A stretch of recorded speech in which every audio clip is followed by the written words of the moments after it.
Hey folks, welcome back to River Rat Gear Review, where we talk all things whitewater and the gear you need to get on the river.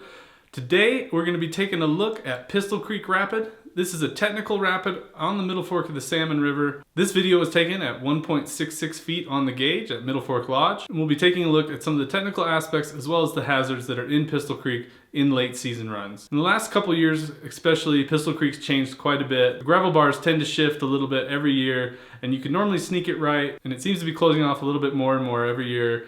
Now you gotta go left. The left run is much more technical as it involves going over a falls and avoiding a very, very sharp razor rock. This razor sharp rock has been known to cut open floors, sweet boat floors, regular raft floors, you name it. It's a very sharp piece of bedrock and you do not want to be anywhere near it. Problem is, you have to be near it to go run the left side. This footage was all shot from the scout trail, looking over the bluff. If you go scout this rapid, this is basically the exact same vantage point that you would have where this footage was shot. So let's take a look at Pistol Creek and watch a number of boats run the rapid.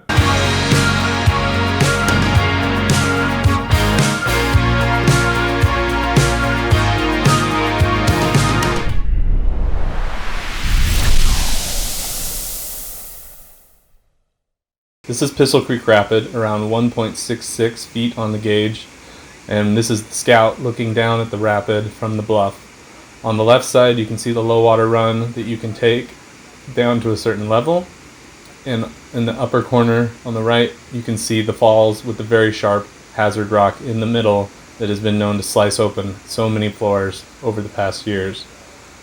You basically have to decide between these two options. You can take the low water channel and run it out. You're most likely going to have to get out and walk your boat a bit, but it is much safer. The boater's left line will take you over the falls, and you can choose to run right or left of the rock. The preferred choice would be to run left of the rock. If you do go right, it is quite a big hit in a big hole.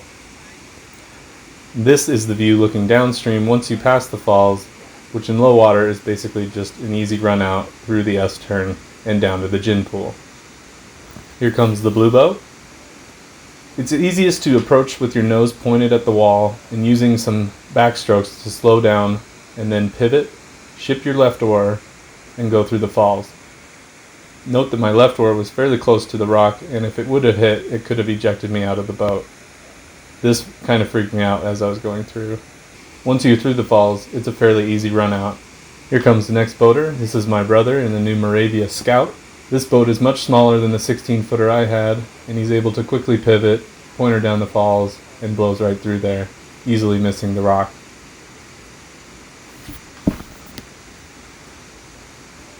Next up is the yellow boat. This is a bigger 16-foot boat. You notice he kind of taps the shelf on the left side as he pops through, but easily misses the hazard rock in the middle. It's definitely a tight fit, but it's, in my opinion, safer to run left of that rock than try to get right of it and end up scrubbing off the island and pushing you into the rap rock that you're trying to avoid in the first place. The hole is also a substantial hit on that other side. Once you're through the rapid, enjoy some time at the gin pool and relax because you've made it through the top 25 miles and now you can kind of chill out for a second.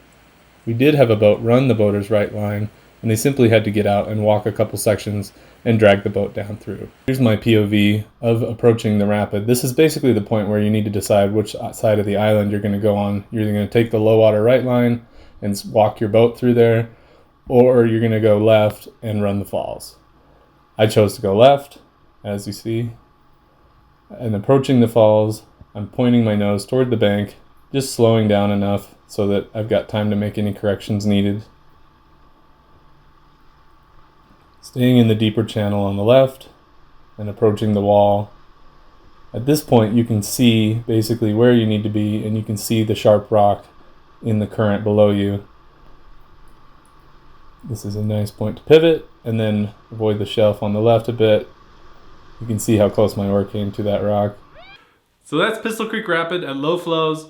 You can certainly try to do the right side and drag through, but it's almost going to be easier just to run the left side and deal with the fang. So if you found this video helpful, please subscribe to the channel, hit that like button, and as always, we'll see you on the next one.